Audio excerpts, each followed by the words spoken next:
সুপ্রিয় দর্শক, দেখতে পাচ্ছেন একেবারে মাঠের ভিতর বটগাছের নিচে শান্তির পরশ। এই মাঠের কৃষক ভাইরা এখানে খুঁজে পেয়েছে বিশ্রাম ও শীতলতা। দেখতে পাচ্ছেন কত সুন্দর মনোমুগ্ধকর একটি দৃশ্য।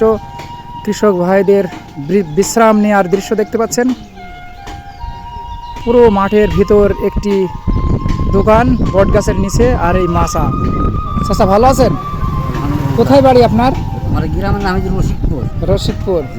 এখানে চাষ আছে মনে হয়? চাষাবাদ আছে আমাদের এখানে। তো বিশ্রাম নেওয়ার সময় মাছায় আসেন? এই ধরেন কাজ করে আসলাম, গরুর ঘাস মাস কাটলাম, কেটে খেয়ে বসে আরাম। ভালো লাগছে খুব। ভাই কি কাজে আসছেন মাঠে? মাঠে ঘাস মাস কাটতে বিশ্রাম নিচ্ছেন?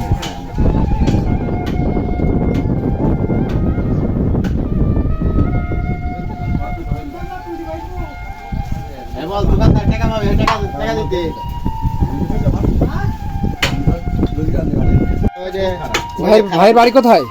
বাড়ি রশিদপুর। কতদিন এখানে ব্যবসা করছেন? এক বছর। বেচা কেনা কেমন হয়? আলহামদুলিল্লাহ ভালো। কতক্ষণ পর্যন্ত থাকেন আপনি এখানে? এই সকাল 7টা থেকে সন্ধ্যা 7টা। চা বিক্রি হয় কয় কাপ? ঠিক নেই, হিসাব নেই। এখানে তো মূলত মাঠের চাষিরা আসে, তাই তো? চাষিরা আসে, ব্যবসায়িকরা আসে।